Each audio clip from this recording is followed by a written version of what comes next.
Hello student, welcome to chemistry with Aryan Tiwari. इस video में हम बात करेंगे क्लास 11th के 5th चैप्टर जिसे बोलते हैं स्टेट ऑफ मैटर, यानी द्रव्य की अवस्था। द्रव्य की अवस्था के बारे में बात करेंगे। द्रव्य क्या होता है और वो कितने प्रकार का होता है, वो कितनी अवस्थाएं या कह सकते हैं उसकी होती हैं, उसके बारे में बात करेंगे। उसके आकार आयतन कैसे निश्चित होता है अनिश्चित होता है। तो आज कुछ बहुत बेसिक हम कॉन्सेप्ट को सीखेंगे और फिर लास्ट में बात करेंगे कि उसमें कुछ टाइप के बल्स लगते हैं, जैसे मान लीजिए डायपोल डायपोल इंटरेक्शन कैसे आता है, यानी द्विध्रुव आघूर्ण बल कैसे उत्पन्न होता है। तो डायपोल डायपोल इंटरेक्शन हम समझेंगे और डायपोल इंड्यूज है, तो ऐसे हाइड्रोजन बॉन्ड है, तो ये सब हम उसमें समझने वाले हैं। तो हम स्टार्ट करते हैं। यहाँ पर देख रहे हैं कि आपका है द्रव्य की अवस्था यानी स्टेट ऑफ मैटर। तो पहले हम समझ लेते हैं कि ये द्रव्य क्या होता है। ठीक है, तो द्रव्य को समझते हैं। द्रव्य क्या है? तो द्रव्य को हम इंग्लिश में क्या कहते हैं? मैटर। इसको क्या बोलते हैं हम? मैटर। ठीक है, तो मैटर क्या होता है? तो मैटर कह सकते हैं कोई भी चीज होगा जिसमें, या कोई वस्तु हो सकता है जिसका आकार और कह सकते हैं जो अपना क्या करता हो, आयतन घेरता हो और उसमें द्रव्यमान हो। तो हम कह सकते हैं वह वस्तु जिसका द्रव्यमान होता है, जिसका द्रव्यमान होता है और जो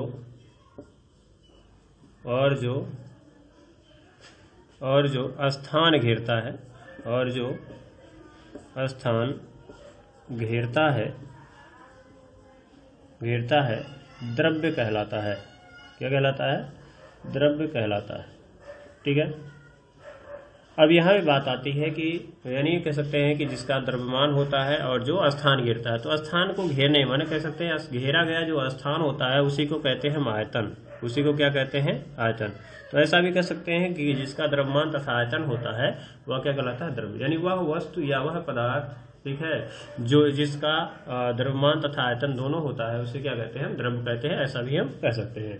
अब बात आता है कि यहाँ पर कि द्रव्य कितने प्रकार के होते हैं। ठीक है, तो द्रव्य की अवस्थाएं हम लिख सकते हैं। द्रव्य की अवस्थाएं, तो द्रव्य की अवस्थाएं जिसे हम कहते हैं स्टेट ऑफ मैटर। तो स्टेट ऑफ मैटर, तो द्रव्य की जो है वो कुल 5 अवस्थाएं अभी तक पता है, लेकिन हमें जो पढ़ना है वो केवल 3 है: ठोस, द्रव और गैस। ठीक है, तो ठोस और द्रव और गैस की हम बात कर लेते हैं। ये ठोस पहले हम देख लेते हैं ठोस क्या होता है, हमें ये देखना है। दूसरा है आपका द्रव क्या होगा, और तीसरा क्या होता है वो गैस क्या होगा, इसके बारे में देखना है। ठीक है, तो हम बात करते हैं ठोस। तो ठोस जब आप 12th में जाएंगे, यानी 12th में जाएंगे तो आपको फर्स्ट चैप्टर मिलेगा, जिसको हम बोल रहे हैं। तो उसमें आप देखेंगे, उसमें 12th में आप फर्स्ट चैप्टर है ठोस अवस्था, तो उसमें आप डिटेल में इसका स्टडी करेंगे। और यहाँ होता है द्रव जो होता है इसको हम स्टडी करेंगे दूसरे चैप्टर में, यानी 12th के दूसरे चैप्टर में, जिसको बोलते हैं विलयन। तो विलयन में हम थोड़ा समझते हैं और थोड़ा सा हम फिजिक्स में समझते हैं, तो वहाँ से आपका द्रव कंसेप्ट क्लियर हो जाता है। और उसके बाद गैस जो है, हमें टोटल इस चैप्टर में हमें केवल गैस, यानी 11th में आपको केवल गैस पढ़ना है। ठीक है, तो यहाँ भी हम बात कर लेते हैं। अगर आपको विलयन देखना होगा चैप्टर 12 यानी क्लास 12th का जो है आपका विलयन वाला चैप्टर, यानी सेकंड चैप्टर है, उसको अगर आपको देखना होगा तो आप जा सकते हैं। आपको सेकंड प्लेलिस्ट में जाएंगे तो आप क्लास 12th का मैंने वीडियो पूरा कंप्लीट वीडियो अपलोड कर दिया है विथ एनसीईआरटी एग्जाम्पल, तो उसको आप देख सकते हैं। ठीक है, तो यहाँ पे हमें बात करते हैं ठोस क्या होता है, उसको हम थोड़ा सा समझ लेते हैं। तो ठोस क्या होगा, यानी ठोस अवस्था, यानी हम कह सकते हैं सॉलिड स्टेट, या इसी को हम ठोस भी कह सकते हैं। ठीक है, या ठोस लिखिए या ठोस अवस्था लिखिए, बात वही है। यानी हम लिख सकते हैं इसका डिफिनीशन क्या होगा, द्रव्य की वह अवस्था जिसका आकार तथा आयतन दोनों निश्चित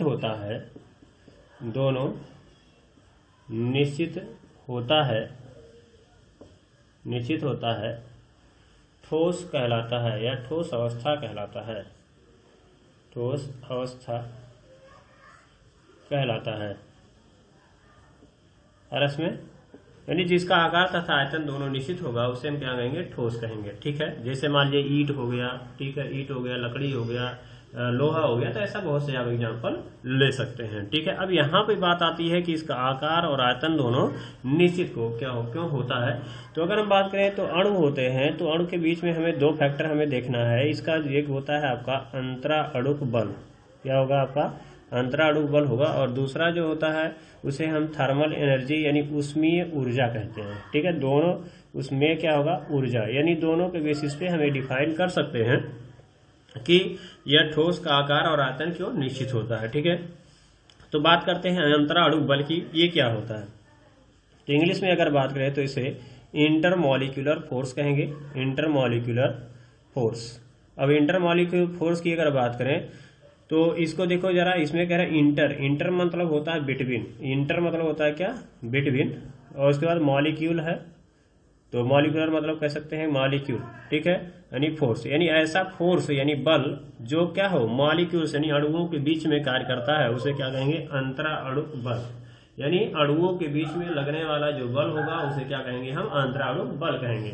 अब दूसरा कह रहा है कि थर्मल एनर्जी, यानी इसे कहते हैं हम थर्मल एनर्जी यानी ऊष्मीय ऊर्जा, इसे क्या कहते हैं हम, उसमें ऊर्जा कहेंगे, थर्मल एनर्जी। ये कब उत्पन्न होती है, जैसे मान लीजिए कोई गैस है या कोई ठोस है, ठीक है, तो इसके जो अणु होते हैं यानी किसी पदार्थ के जो अणु होते हैं वो अगर गति कर रहे हैं, ठीक है, या परमाणु होते हैं वो गति कर रहे हैं, तो गति करने से जो ऊष्मा मुक्त होती है उसी को क्या कहते हैं, ऊष्मीय ऊर्जा। यानी कोई परमाणु अणु है वो ज्यादा गति कर रहा है, इसका मतलब उसकी उसमें ऊर्जा जो होगी वो बहुत ज्यादा होगी। बस मेरा, तो उसमें ऊर्जा जो होती है वो हम ये कह सकते हैं कि अणुओं या घटक कणों या परमाणु लिख सकते हैं, तो अणुओं की गति पर निर्भर करता है। यानी अणु की गति जो होगी, गति के कारण जो ऊष्मा उत्पन्न होती है या ऊर्जा उत्पन्न होती है उसी को क्या कहते हैं, ऊष्मीय ऊर्जा या थर्मल एनर्जी कहते हैं। अब इसमें अगर बात करें ठोस की अपेक्षा में, ठोस में, तो ठोस में क्या होता है, अंतराणु बल का मान जो होता है वो ऊष्मीय ऊर्जा के मान के से कम होता है, सॉरी ज्यादा होता है। ठीक है, तो अंतराणु बल का मान ऊष्मीय ऊर्जा के मान से क्या होता है, बहुत ज्यादा होता है, जिसकी वजह से इसके अणु के बीच में जो अट्रैक्शन होता है, आकर्षण बल होता है, उसका मान अधिक हो जाता है। तो आकर्षण का मान अधिक होने का मतलब यह है कि इसके अणु जो होंगे वो बहुत पास पास आ जाएंगे, अणु क्या हो जाएंगे, बहुत पास हो जाएंगे। अब जब बहुत पास हो जाएंगे तो इसका मतलब क्या है कि इसके अणु जो होंगे वो अपने मीन यानी मध्य पोजीशन के अराउंड यानी अपने मध्य की स्थिति यानी कह सकते हैं मीन पोजीशन के अराउंड क्या करेंगे, वो कंपन करेंगे। क्या करेंगे, ये कंपन करेंगे। जैसे मान लीजिए कण है, कण का मध्य पोजीशन है, तो ये क्या करेगा, ऊपर नीचे ऐसे से या दाएं बाएं या यानी सभी दिशाओं में क्या करेगा, वो कंपन करेगा। लेकिन अपनी स्थिति को वो छोड़ नहीं सकता है। क्यों, क्योंकि कह रहा है अंतराणु बल का मान बहुत अधिक है।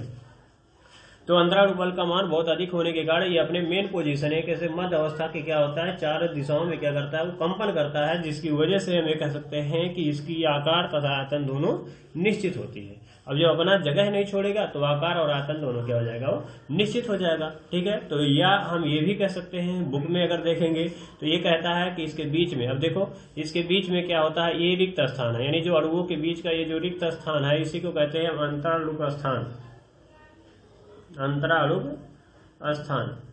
ठीक है, तो अंतराणु का स्थान मतलब क्या होता है, inter molecular space, inter molecular space.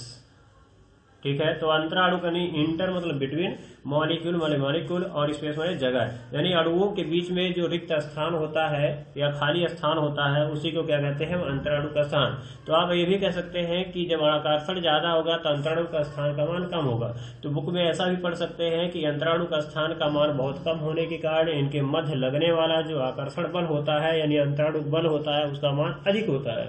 अंतराणु बल का मान जब अधिक होगा तो अपने स्थान को छोड़कर नहीं जा सकता है। अब जो आकार अपने स्थान को नहीं छोड़ेगा तो उसका आकार तथा आयतन दोनों क्या हो जाएगा, निश्चित हो जाएगा। बस प्यारा, तो ठोस में जो अंतराणु का स्थान होता है वो बहुत कम होता है, जिसके कारण उनके बीच में लगने वाला आकर्षण बल यानी अणुओं के बीच में लगने वाला अंतराणु बल का मान अधिक होता है, जिससे ये इसके अणु जो होते हैं वो क्या होते हैं, अपने मीन पोजीशन यानी मध्य अवस्था के चारों ओर क्या करते हैं, वो कंपन करते हैं। ठीक है, जिसके कारण इसका आकार तथा आयतन दोनों निश्चित होता है। अब यहाँ पे बात आती है कि ठीक है कि अब इसमें पॉइंट क्या लिख सकते हैं, तो यहाँ पर इसके गुण में लिख सकते हैं कि इनका आकार तथा आयतन दोनों निश्चित होता है। उसमें कह सकते हैं इसमें जो ठोस होते हैं वो ठोस में उनका जो अंतराणु का स्थान होता है उसका मान अधिक होता है, कम होता है, और अंतराणु का बल का मान क्या होता है, अधिक होता है। तीसरा पॉइंट ये लिख सकते हैं कि अंतराणु बल का मान उसमें ऊर्जा के मान से क्या होता है, अधिक होता है। अगला ये भी लिख सकते हैं कि अब देखो इसमें कि अणु क्या है, बहुत पास पास है, यानी इसमें रिक्त स्थान क्या है, बहुत कम है। अंतराणु का स्थान कम होने के कारण अब इसको आप कंप्रेस नहीं कर सकते, यानी हम ये कह सकते हैं कि ये असंपीड्य होते हैं, यानी हम कह सकते हैं कि ये संपीड्य नहीं होते, यानी इसे हम दबा नहीं सकते, प्रेस नहीं कर सकते, यानी कंप्रेसिबिलिटी जो होती है इसमें बहुत कम होती है, नगण्य होती है, ऐसा कह सकते हैं। ये हो गया आपका ठोस। अब बात कर लेते हैं गैस क्या होता है। गैस में अगर बात करें तो सॉरी लिक्विड, पहले दूसरा आप देख लेते हैं द्रव क्या होता है, ठीक है। तो द्रव में आप बात करेंगे तो द्रव में आप जानते होंगे कि आकार इसका क्या हो जाता है, अनिश्चित हो जाता है, लेकिन आयतन यानी वॉल्यूम जो होता है वो निश्चित होता है। यानी हम ये कह दें कि जैसे हमने ठोस में देखा कि जैसे माने हमने लकड़ी ले लिया, लकड़ी को आप कहीं भी फेंक दीजिए तो उसका आकार क्या होगा, वही होगा, और आयतन भी क्या हो जाएगा, वही होगा। तो हम ये कह सकते हैं उसका आकार और आयतन चेंज नहीं हो रहा था। लेकिन यहाँ पे अगर बात करें कि अगर हम एक गिलास पानी लेते हैं, ठीक है, एक गिलास पानी लेते हैं या 1 लीटर मान लीजिए हमने कोई पात्र ले लिया, ठीक है, तो उसमें हमने क्या किया, 1 लीटर पानी ले लिया, तो आयतन इसका कितना है, आपका 1 लीटर है। आयतन कितना हो गया आपका, 1 लीटर है। अगर हम बात करें इसको क्या करें, एक बाउल में यानी कटोरे में या कहीं रख दें इसको, ठीक है, इसको डाल दें। अब इसमें बाउल में डाल देंगे तो इसका जो आकार होगा वो क्या हो जाएगा, आपके इसके आकार का। पहले इसका आकार कैसा था, इस गिलास का आकार था। अब इसको जब आपने यहाँ पे पास कर दिया तो हम ये कह सकते हैं इसका आकार बाउल के हो गया। इसी प्रकार से अगर हम बात करें कहीं दूसरे जगह इस पे कहीं भी रख देंगे तो उसका आकार वो ले लेगा, तो हम कहेंगे आकार इसका बदल रहा है, यानी अनिश्चित है। लेकिन आयतन जो होगा, अगर आपने 1 लीटर पानी लिया है तो इसमें लेंगे तो वो तो आधा लीटर तो हो नहीं जाएगा, वो तो रहेगा 1 ही लीटर। तो हमें कहेंगे कि वो किसी भी पात्र में आप रखेंगे तो उसका आयतन क्या हो जाएगा, वो निश्चित होगा, ठीक है, वो बदलेगा नहीं, यानी 1 लीटर लिए है तो 1 लीटर ही रहेगा, बस मेरा। लेकिन अगर बात करें आकार, तो आकार बदल रही है, तो आकार बदल रही है। तो पहले इसको हम क्या करते हैं, दूसरा हेडिंग लिख लेते हैं द्रव। तो द्रव क्या होता है उसको समझते हैं। द्रव को हम कहते हैं लिक्विड, यानी हम कह सकते हैं लिक्विड या लिक्विड स्टेट ऑफ द्रव अवस्था, यानी हम ये ले सकते हैं द्रव्य की वह अवस्था, द्रव्य की वह अवस्था जिसका, द्रव्य की वह अवस्था जिसका आकार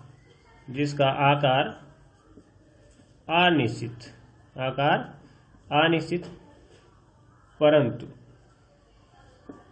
आयतन निश्चित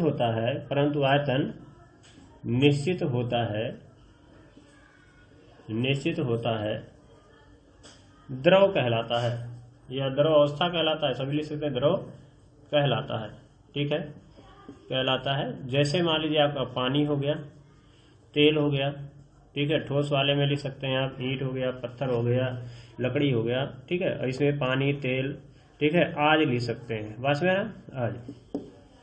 अब यहाँ पे बात आती है कि आकार आयतन दोनों निश्चित क्या होता है। तो इसको हम फिर से वही बात करेंगे कि हम बात कर लेते हैं इसके अंतराणुक बल और उसके बाद थर्मल एनर्जी के बारे में, ठीक है।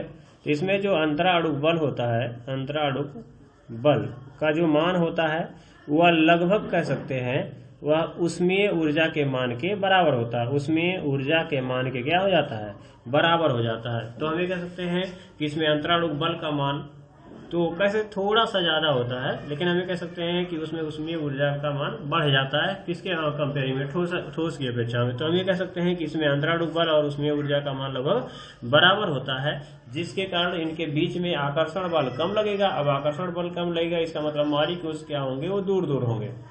तो ठोस की अपेक्षा जो इसमें अणु होते हैं वो दूर दूर होते हैं, तो दूर दूर होंगे तो इसका मतलब क्या है कि यहाँ का जो स्थान होगा, ये जो रिक्त स्थान होगा, इसको क्या बोलेंगे, अंतराणु का स्थान।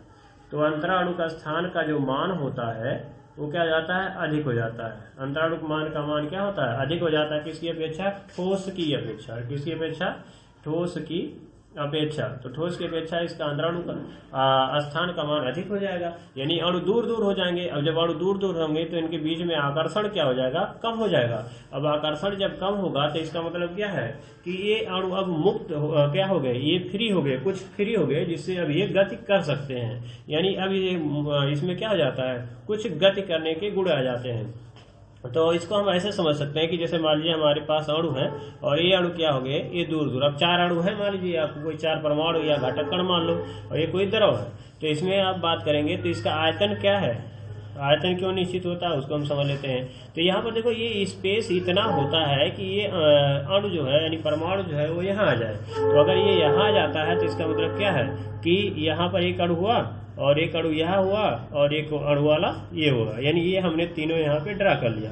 अब ये अणु यहाँ आ जाएगा, अब ये अणु यहाँ आ जाएगा तो इसका मतलब क्या है कि यह इसका जगह कहाँ चला गया, यहाँ पे। इसी टाइप से अगले वाले जो अणु होंगे उसका जगह जो होगा वो और आगे चला जाएगा। तो इस प्रकार से बदलते रह सकते हैं। तो इसका मतलब क्या है कि ये अणु जब यहाँ आ गया, सिंपली हम ये समझें कि ये अणु जब यहाँ आ जाएगा तो अब ये कह सकते हैं कि यहाँ से इसका आकार क्या हो गया। इसमें देखो इसका आकार क्या है, ये है स्क्वायर है, यानी कह सकते हैं वर्ग समतलीय कह सकते हैं, लेकिन यहाँ पर देखो लगभग त्रिकोणीय हो गया यानी कोणीय हो गया। बस रहा तो हम कहेंगे कि यहाँ पर ये ट्राइंगल बन गया। तो इस केस में अगर हम बात करें तो देखो ये अब आकार ऐसा ले लिया और पहले आकार कैसा था, ऐसा था, ठीक है।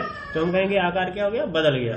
लेकिन अब आयतन क्यों नहीं बदल रहा है, यानी आकार अनिश्चित हो गया। अब बात करें आयतन, आयतन क्या होता है, आयतन मतलब किसी परमाणु के द्वारा घेरा गया स्थान है। अब मान लीजिए इसमें 4 अणु है तो इसमें भी तो 4 ही है, इसमें 4 है तो इसमें भी क्या है, 4 है। तो इसका मतलब क्या है कि अणुओं के द्वारा घेरा गया स्थान तो 4 ही के द्वारा होगा, यानी सेम होगा। इसलिए हम कह सकते हैं आयतन इसका क्या होता है, वो निश्चित होता है, लेकिन आकार क्या हो जाता है, वो अनिश्चित हो जाता है। बस यार है।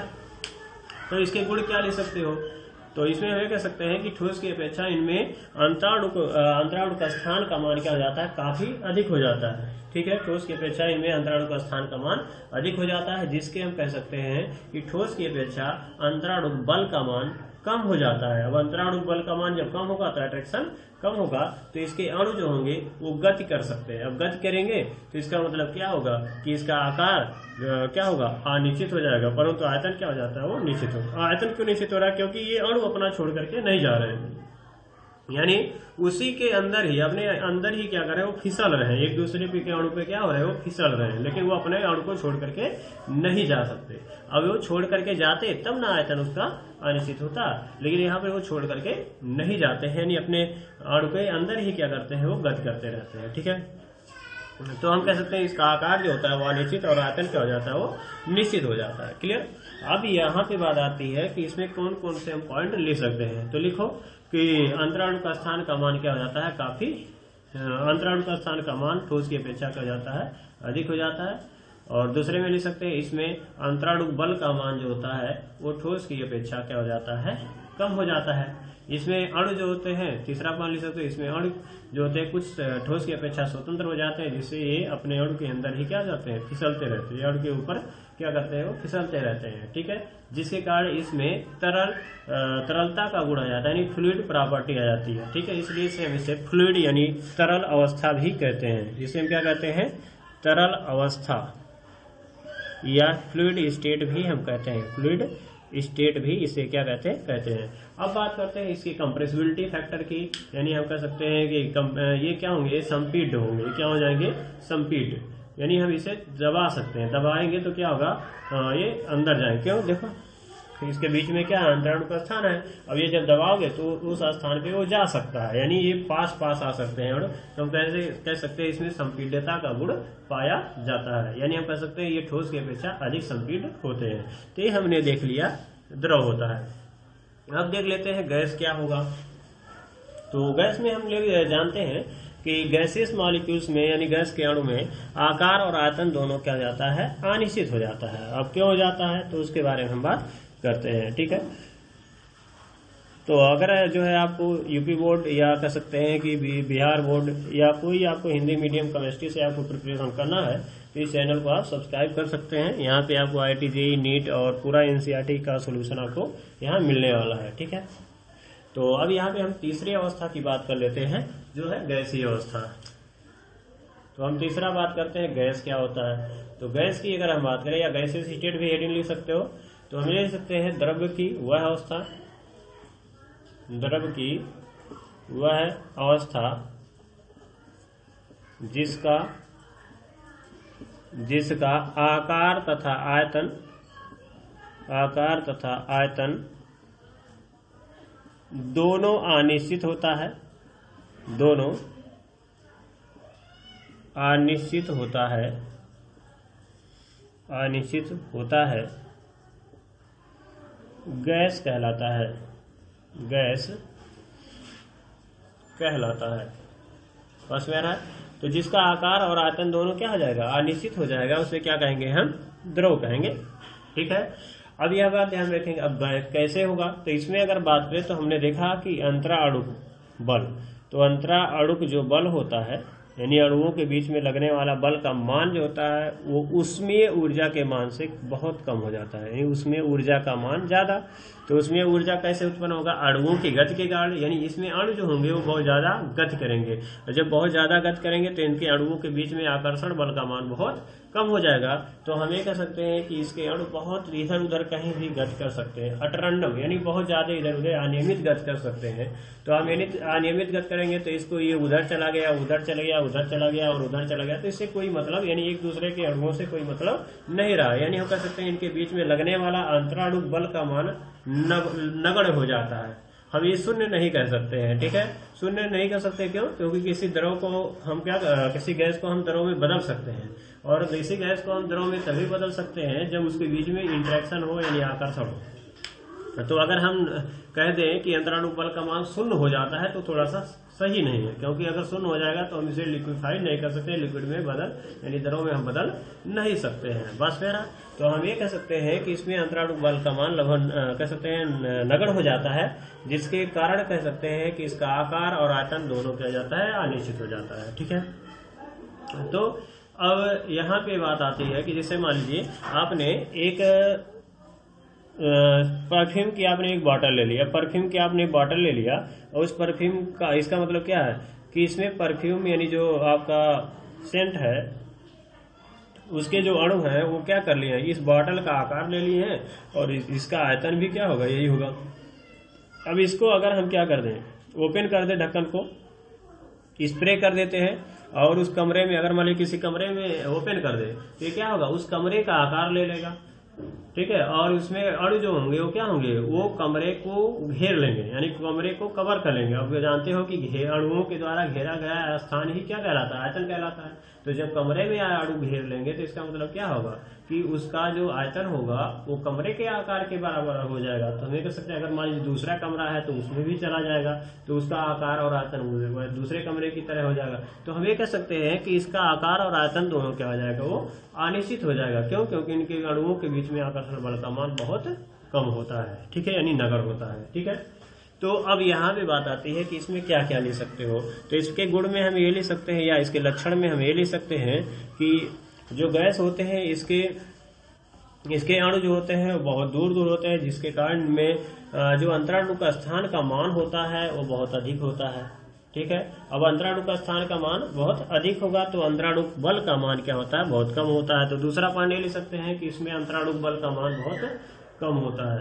और उसके बाद कह सकते हैं इसमें जो अंतराणु बल का मान होता है वो उसमें ऊर्जा के मान के क्या होता है, बहुत कम होता है। उसके बाद अगर हम कंप्रेसिबिलिटी फैक्टर की बात करें, यानी कंप्रेस यानी संपीड हो रहा है नहीं है, इसका मतलब गैस के अणु तो बहुत दूर दूर है। इसका मतलब हम इसको दबा सकते हैं, यानी इसको हम दबा करके क्या करते हैं, कम कर सकते हैं। यानी इसमें संपीड्यता का गुण जो होता है वो ठोस द्रव और गैस की अपेक्षा क्या होता है, बहुत अधिक होता है। तो इसमें अगर गैस की बात करें तो जैसे नाइट्रोजन हो गया गैस, ऑक्सीजन हो गया, कार्बन डाइऑक्साइड, सल्फर डाइऑक्साइड, कोई एक गैस आप बहुत से गैसों का एग्जाम्पल आप दे सकते हैं। तो इसे हो गया आपका, हमने पढ़ लिया द्रव्य, और द्रव्य क्या होता है और द्रव्य की अवस्थाएं हमने सीख ली।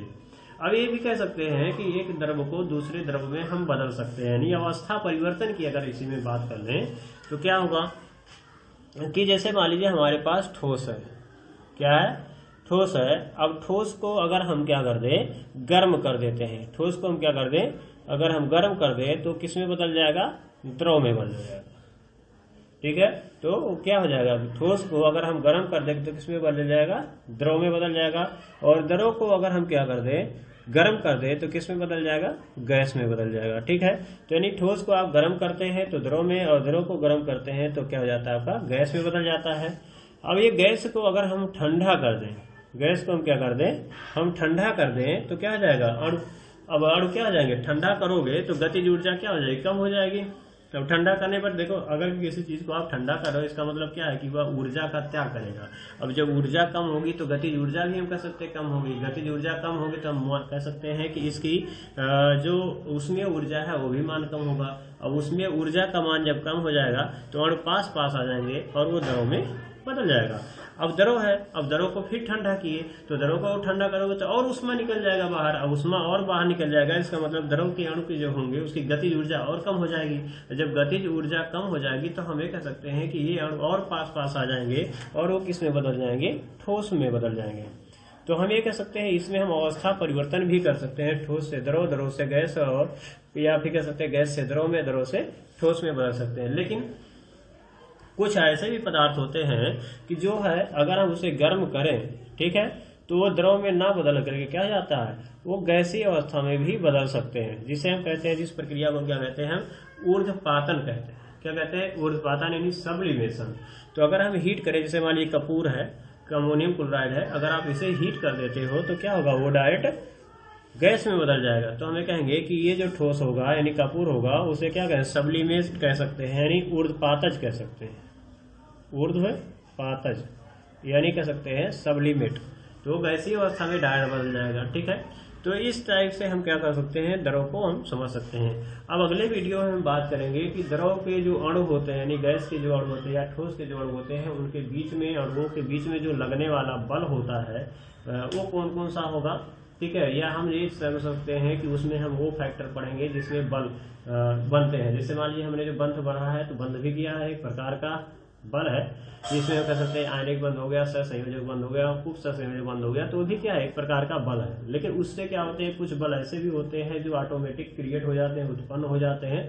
तो जैसे मान लीजिए द्विध्रुवीय बल, डायपोल डायपोल इंटरेक्शन बात कर सकते हैं, हाइड्रोजन बंध की बात कर सकते हैं। तो ये सब हम वीक फोर्स की बात करेंगे, जिससे ये आपको ये मदद मिलेगा, किसी का गलनांक ज्यादा हो जाता है, किसी का क्वथनांक ज्यादा हो जाता है, या हम ये कह सकते हैं उससे ये मदद मिल सकती है कि किसकी विलेयता ज्यादा होगी, यानी सॉल्बिलिटी किसकी ज्यादा होगी, किसकी कम होगी, वो सब समझने को मिलेगा। तो मिलते हैं नेक्स्ट वीडियो में।